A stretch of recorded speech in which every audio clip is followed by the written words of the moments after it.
तो दोस्तों हमारे पास आ चुका है ऐप। उस ऐप में जाएंगे लाडो, उसमें प्ले स्टोर में वहां पर सर्च करेंगे लाडो लक्ष्मी योजना दीन दयाल और ऐप को इंस्टॉल कर लेंगे। फोन में इंस्टॉल कर लिया। उसके बाद आपने इसमें अपना नंबर भरना है और लॉगिन करना है। उसके बाद ओटीपी आएगा, ओटीपी भर के जमा करेंगे। ठीक, उसके बाद हम लोग इसमें इंटर हो जाएंगे। तो हमारे पास 3 4 5 6 चीजें, इसमें 6 चीजें हैं। ठीक है, तो हमने इसमें काफ़ी चीज़ जांच कर लेनी है, जैसे कि पात्रता जांच है। योजना के लिए आवेदन करें, इस पर क्लिक करेंगे। इसमें दो मेन पॉइंट है, एक अविवाहित है और एक विवाहित है। निचली साइड में दोनों शर्तें दे दी हैं। ठीक है दोस्तों, भाई अविवाहित के लिए क्या क्या डॉक्यूमेंट चाहिए, क्या क्या चीज़ों का नंबर चाहिए, डॉक्यूमेंट में क्या क्या नंबर होता है वो चाहिए। ठीक है, और विवाहित के लिए भी आप यहीं पर सर्च कर लिखोगे साइड में, इस पर क्लिक करोगे तो आपको पता चल जाएगा भाई इसमें क्या क्या शर्तें मांगी गई हैं। ठीक है, तो दोनों नगदे रखा है। ठीक है, और आगे बढ़ेंगे, क्लिक करेंगे। ठीक है, जो विवाहित वाला है उसको ऑप्शन पे क्लिक कर दिया हमने। तो हमने पहला चरण पे क्लिक करना है, दूसरा चरण भी देगा इसमें आवास का विवरण। ठीक है, उसके बाद हमारे पास तीसरा चरण भी है, परिवार के सदस्यों का विवरण। उसके बाद हमारे पास चौथा चरण भी है, आय का विवरण यानी कि इनकम। ठीक है, और उसके बाद हमारे पास थोड़ा सा स्क्रॉल करेंगे। ठीक, उसके बाद हमारे पास अगले ऑप्शन भी है। ठीक है, पांचवा चरण बैंक खाते का विवरण और छठा चरण लाइव फोटो। ठीक है, तो यानी कि आपने 5 6 के 6 जो चरण है ये भरने पड़ेंगे। ठीक है, तो हमने सबसे पहले क्लिक कर देना है आगे बढ़ने पे। ठीक है, अवेदिका की वैवाहिक स्थिति कैसी है, विवाहिता, अविवाहित है, विधवा है, ठीक है, तलाकशुदा है, तो क्या है उस हिसाब से हमने इसमें यहाँ पर अपना अवेदिका का करना है, अविवाहित है। ठीक है, उसके बाद निवासी श्रेणी क्या है आपकी, कब से आप, क्या आप हरियाणा निवासी की निवासी हैं, हाँ पे क्लिक करना है। ठीक है, ओके, तो इन चीजों को याद रखना भी, विवाहित पे हमने क्लिक करना है या अविवाहित पे क्लिक करना है। ठीक है, और जन्म से है तो जन्म से लिखना है, अगर कहीं और से आए हैं तो वो भी दिखना पड़ेगा। और निवासी प्रमाण पत्र यानी कि हरियाणा डोमिसाइल, इस तरीके से यहाँ पर एक जनसंख्या लिखी होती है उसको भरना पड़ेगा। ठीक है, डोमिसाइल संख्या यहाँ पर भरनी पड़ेगी। विवाह द्वारा है तो विवाह द्वारा अपने आपके पति का निवास प्रमाण पत्र यहाँ पर लगेगा, उसका नंबर डालना पड़ेगा, यहाँ पर सत्यापित करेंगे। ठीक है, अगर ये है हरियाणा में 15 वर्ष से अधिक समय तक निवास का के कारण, ठीक है, तो यहाँ पर अपने नंबर भरना पड़ेगा दोबारा फिर उसी चीज का। ठीक है, यानी कि नया डोमिसाइल बनेगा आपका। सिंपल सी बात है उस चीज को लेकर 15 साल वाला, क्या 15 साल से यहाँ पर रह रहे हैं, इससे ज्यादा ऊपर होना चाहिए आपका। सत्यापित करेंगे भरने के बाद। ओके, उसके बाद नीचे जा करके आगे बढ़ेंगे। उसके बाद आधार का विवरण मांगेगा, अवेदिका का आधार नंबर। ठीक है, तो आपने अपना नाम आधार नंबर भरना है। ठीक है, आई एम और सत्यापित करना है। ठीक है, ओके, और उसके बाद फिर आपके पास ओटीपी आएगा, आधार नंबर पे जो नंबर जुड़ रहा होगा। ठीक है, उसमें ओटीपी डालेंगे, जमा करेंगे। ठीक है, ओटीपी डाल के जमा कर दिया। जमा करने के बाद हमारी सारी जानकारी आ जाएगी। ठीक है, यहाँ पर हमारी सारी जानकारी आ जाएगी, सारी जानकारी। ठीक है, जन्म तिथि, ओके, आधार और आपकी जन्म तिथि आ गई, आयु आ गई यहाँ पर ली। ठीक है, सब कुछ आ जाएगा मतलब। उसके बाद हाँ करेंगे और आगे बढ़ेंगे। वर्तमान पता यहाँ पर चुनेंगे यानी कि राज्य का नाम। ठीक है, उसके बाद इसमें डालेंगे हम लोग अपना जिले का नाम। उसके बाद डालेंगे हम इसमें अपना ब्लॉक शहर का नाम चुने।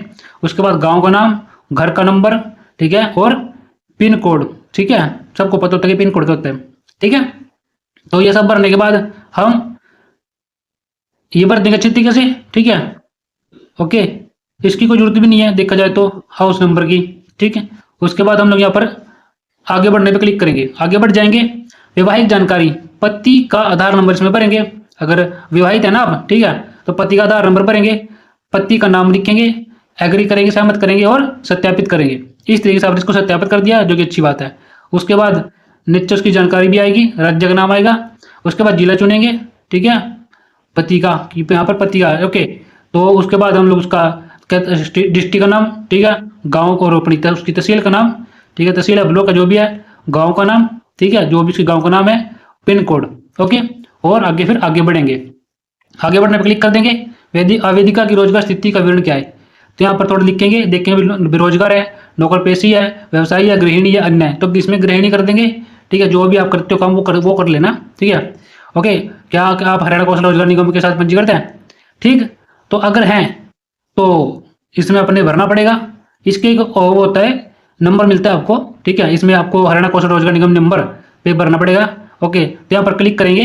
ओके, निगम नंबर पर जैसे पे क्लिक कर देते हैं तो वहाँ पर एक नंबर आपको दिखाया जाएगा इस टैब का। ठीक है, इस टैब का आपको नंबर मिलेगा, इस नंबर को आपने कॉपी करके या याद करके इसमें भर देना है। ठीक है, ओके, अगर नहीं है तो नहीं पे क्लिक कर देना है। ठीक है, अब नहीं है तो नहीं है। ठीक है, पंजीकरण नहीं है तो जमा करें। ओके, उसके बाद दूसरा चरण है आवास का विवरण। आवास का विवरण भरेंगे। ठीक है, भाई आवास कहाँ है, तो आप वर्तमान निवास की स्थिति चुने। ठीक है, किराए का मकान है, ठीक है, सरकारी क्वार्टर है, फ्लैट है, ठीक है, तो क्या है आपका पेंशन गेस्ट है, छात्रावास योजना है, वृद्धाश्रम है, रिश्तेदारों है, कोई स्थायी निवासी हो, बेघर है, अन्य है, ठीक है। ओके, तो इसमें से हम कुछ भी चूज करेंगे जो भी हमारा है, ठीक है, इसके अंदर से अच्छी तरीके से। तो किराए का या सब पारिवारिक मलकियत, यानी कि हमारा खुद का मकान है, पर सब का मतलब होता है स्वयं, ठीक है, स्वयं। आपकी वहां से पहले आवासीय पता क्या था, यानी कि जो लड़की है वो पहले कहाँ पर रहती थी, ठीक है, यानी कि आपका घर कौन सा, ठीक है, पहले कहाँ रहती थी आप, तो आपने इसमें वो चूज करना है, इसमें से आपने भर देना है, ठीक है, जो भी आपका घर का नंबर आएगा, पिन कोड आएगा, पहले आप कहाँ पर, जहां पर आपका जन्म होता लड़की का, ठीक है। ओके, तो आप उसके बाद अपने क्या करना है, जमा करने पे क्लिक करना है, ठीक है। आपके जन्म के समय माता पिता का आवासीय पता, ये भी इसमें आपके माता पिता का जन्म भरना पड़ेगा, ठीक है, यानी कि वही बात है, आप ही को वही पता भरना पड़ेगा जहां से आप पैदा हुई थी, ठीक है। तो इसमें सारे सारे भर देंगे इस तरीके से, और पिन कोड भी भर देंगे वहां का। तो आपको अपने अपने एरिया का जो जहाँ पर आप रहती थी जन्म है आपका, और उसके बाद हमारा बिजली कनेक्शन संख्या, उसके बाद इसमें सब कुछ भर देंगे। और UHBVN में, यानी कि जो आपका पड़ता है पावर यूटिलिटी चुने, ठीक है, एक एक होता है UHB, ठीक है। तो ये याद रखना है, हरियाणा में दो चीजें होती है हमारी, ओके, UHBVN और एक होता है दूसरा, ठीक है। उसके बाद सैंपल कनेक्शन नंबर वाले बिजली का बिल, जो आपके बिजली का बिल होता है ना, उसमें यहाँ पर लिखा होगा, जो आपका बिजली का बिल है उसमें यहाँ पर खाता संख्या लिखी होगी, ठीक है। इसमें से उठा करके आपने बिजली कनेक्शन नंबर यहाँ पर भरना है। मीटर सीरियल नंबर भी संख्या भी यहाँ पर भर लेनी है, जो मीटर पे लिखा होगा, ठीक है, मीटर पे यहाँ पर लिखा होगा, इसको आपने यहाँ से देख लेना है और यहाँ पर इसमें, ठीक है, भर देना। उसके बाद सत्यापित करके उसके बाद उसका उपभोक्ता का नाम आ जाएगा और वो वार्षिक बिल भी आ जाएगा रुपए में, ठीक है, जैसे कि आप देख सकते हो, ठीक है। उसके बाद जमा करेंगे। तीसरा चरण आ गया। तीसरे चरण में हम लोग क्या करेंगे, तो जिस चरण पे क्लिक करेंगे और आगे बढ़ेंगे, ठीक है। उसके बाद पिता की जीवन स्थिति चुनेंगे कि पिता की जैसे कि जीवित है ना, ये मृत्यु तो नहीं है, अगर जीवित है तो जीवित कर देंगे, ठीक है। और अगर मृत्यु है तो वहां पर तो बात बताऊंगा आपको, पिता का आधार नंबर भर दिया और पिता का नाम भर दिया, ठीक है। इस तरीके से माँ की जीवन स्थिति भर दी, माता का आधार नंबर भर दिया और माँ का नाम भर दिया। तो ये तीन चीजें भरनी है इसमें, तीन। ओके, अगर जो माता पिता मृत्यु है तो उसकी जन्म मृत्यु तिथि भर दो, बहुत सिंपल, ज़्यादा कुछ नहीं करना इसमें, ठीक है। ओके, और माँ की जीवन स्थिति कैसी है, मृत्यु है या जीवित है, तो उसमें वही भरना पड़ेगा जो जिसमें बताया गया है, ठीक है, जो भी आपके माता पिता भी अभी तुम्हारे साथ कैसे हैं, ठीक है दोस्तों। माता का आधार नंबर भर दिया, माँ का नाम भर दिया, जमा कर दिया, जमा करें, ठीक। अगला पेज आ जाएगा, सास और ससुर का विवरण, यानी कि अब लड़की ने अपने सास ससुर का भी विवरण देना पड़ेगा। ससुर की जीवन स्थिति कैसी है ये भरना पड़ेगा, ससुर का आधार नंबर, ससुर का नाम, ठीक है। ओके, इसी तरीके से ससुर सास की जीवन स्थिति भर देंगे, सास की आधार नंबर भर देंगे, ठीक है। इस तरीके से इन सबको भरने के बाद हम लोग परिवार के अन्य सदस्यों का विवरण भी दे सकते हैं यहाँ पर, ठीक है। अगर यहाँ पर मांगो आए, देख सकते नीचे ग्रीन पट्टी पे जो आया है, लेकिन हमने इसमें पहले भर देना सास का आधार नंबर, और ये सब करने के बाद हमारे पास ऑप्शन है परिवार के अन्य सदस्यों का विवरण भी इसमें भर सकते हैं हम लोग, ठीक है। अगर है तो संबंध, यानी कि जितने भी संबंधित हमारे परिवार में रिश्तेदार होगा उन सब का कृपया लिंग चुने, संबंध चुने, ठीक है। ये सब अपने आधार नंबर दर्ज करें, ठीक है। अभी पुरुष है, महिला है, ठीक है, तो इस तरीके से आपने कहा भाई संबंध क्या है आपका, ठीक है, भाई कृपया लिंग चुने क्या है, यानी कि लिंग क्या है, बेटा, लड़, भाई, दामाद, बहनोई, चाचा, इस तरीके से उनका आधार नंबर भरना है, उसको जोड़ देना इस तरीके से अपने जोड़ते रहना है, ठीक है, जितने भी सदस्य परिवार में। ओके ओके, तो उसके बाद यहाँ पर सब कुछ निश्चित लिंक आ जाएगा भाई कितने सदस्य रिश्तेदार हैं का रिश्ता, आधार नंबर, उसके बाद जमा करेंगे, जमा कर दिया। उसके बाद आ जाएगा हमारा चौथा चरण आ गया, ससुराल पक्ष के सदस्यों की आय का विवरण इसमें भर देंगे। ससुराल यानी कि जहां अब आप रह रही हो, ठीक है, ठीक है, पति की वार्षिक आय रुपए में, तो इसमें हमने 50,000 भर देनी है। ओके, और इसमें हमने क्या करना है कि सत्यापित करेंगे। सत्यापित जैसे करते हैं तो कृपया अपने दर्ज की गई आय की दोबारा जांच करें, क्या आप इसमें कोई बदलाव करना चाहते हैं, नहीं, तो इसमें नहीं पे क्लिक कर देना है, ठीक है। ससुर की वार्षिक आय रुपए में, सास की वार्षिक आय रुपए में, अगर जो मृत्यु हो चुकी है तो उनकी कुछ नहीं की, अगर है तो उनकी भर देना 10 20 हजार, बस ज़्यादा नहीं भरनी है, ठीक है, 10,000 भर देना, ज़्यादा कुछ नहीं भरना। ओके, और उसके बाद निचली साइड में जाएंगे और नीचे पूरी टोटल लिख देंगे, वार्षिक आय जोड़े 75,000 करके, उसके बाद नहीं करके उसके बाद जमा करने पे क्लिक करना है। जमा पे क्लिक कर देंगे, जमा पे क्लिक कर देंगे तो परिवार के उन व्यक्तियों का चयन करें जिनके पास वाहन है, तो जिसके पास वाहन है उसको सिलेक्ट कर लेंगे, ठीक है। जैसे हम लोग इनको सिलेक्ट करते हैं तो हमारे पास वाहन जोड़ने का ऑप्शन आ जाता है, और जोड़ेंगे और यहाँ पर आरसी नंबर दर्ज करें, मोटरसाइकिल की आरसी नंबर होती है ना, ठीक है। तो सैंपल जैसे कि यहाँ पर है, ये सबके पास होता है, ठीक है। ओके, सर्टिफिकेट और रजिस्टर्ड, ठीक है, तो यहाँ पर जोड़े, तो जोड़ देंगे, जमा करेंगे। इस तरीके से हम लोग जमा करके आगे बढ़ जाएंगे। उसके बाद 5वां चरण है हमारे पास, हम बदलाव करना चाहते हैं तो बदलाव भी कर सकते हैं। 5वें चरण में जाएंगे, ठीक है।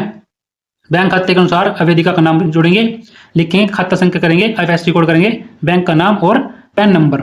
ठीक है, ये सब करने के बाद IFSC कोड हम सत्यापित भी करेंगे। ठीक है, जांच हो जाएगी उसकी अच्छी तरीके से। ठीक है, सत्यापित कर देंगे तो उसके बाद फिर हम लोग नाम आ जाएगा हमारा। ओके, स्टेट को उसका मतलब डिस्ट्रिक्ट का नाम जमा करेंगे।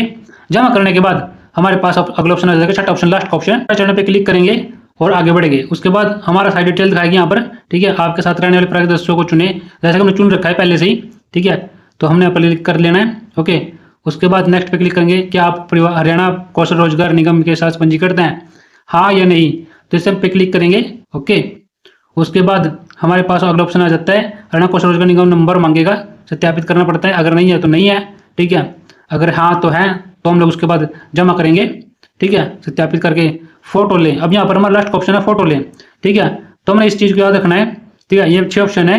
ओके, इन सब को आपने याद रखना है। आप अपने चेहरे कैमरे के बिल्कुल सामने रखें और सीधा रखें, देखें। फोटो लेते समय अच्छी रोशनी, प्रकृति या सफेद रोशनी का उपयोग करें। ये सारी चीज़ें, टोपी, मास्क, चेहरे ढकने वाली कोई वस्तु न पहने, सिस्टम। ठीक है, तो इस तरीके से कृपया कैमरे की ओर मुँह करें। फिर उसके बाद आएगा ऑप्शन दूसरा, कृपया मुस्कुराएं। तीसरा ऑप्शन है, कृपया अपना मुंह खोलें। ठीक है, अभी दांत में कीड़ा तो लग रहा है। ठीक है, चौथा ऑप्शन, धीरे धीरे अपने सिर को बाएं और दाएं हिलाएं। ठीक है, ओके, यानी कि एक साइड कान दिखा दिया, फिर दूसरा कान दिखा दिया, इस तरीके से। उसका फोटोग्राफ की पुष्टि करें। ठीक है, पुष्टि करने के बाद स्वीकार करें। स्वीकार पे क्लिक कर दिया। क्लिक करने के बाद अपनी सारी डिटेल आप देख सकते हैं यहाँ पर। ठीक है, अच्छी तरीके से अभी हमने क्या क्या भर दिया। ओके, सब कुछ भरने के बाद सब कुछ हम लोग मतलब कि अपनी सारी डिटेल देख सकते हैं। अभी हमने क्या क्या भरा, कुछ गलत तो नहीं है, तो यहाँ पर ऑप्शन होगा। ठीक है, अच्छी तरीके से इसको आप कर सकते हो। ओके, तो इस तरीके से आपने अपना सारा फॉर्म भर दिया ना, बहुत ही बड़ी तरीके से। आपने याद रखने से बात आपने क्या क्या भरा। ओके, ये यानी कि लास्ट ऑप्शन है जिसमें आप देख सकते हो कि भाई क्या क्या कैसे कैसे काम हो रहा है। ठीक है, इस तरीके से। तो अब हम लोग लास्ट पे ऑप्शन पे क्लिक करेंगे। ठीक है, जहां पर हमारे पास जमा, उसके बाद आवेदन पत्र पर जमा हो गया है, आपकी आवेदन संख्या है। इस संख्या को नोट करके रखना, इसका स्क्रीनशॉट ले लो, इसको लिख लो अपने पास, इसका प्रिंट आउट निकलवा लो चाहे। ठीक है, अच्छे तरीके से, क्योंकि यही आपकी मेन चीज़ है। और इसी ऐप के अंदर जाकर के आप क्या कर सकते हैं, अपना सब कुछ डाटा देख भी सकते हैं कि आपकी स्टेटस, आपकी स्थिति क्या है।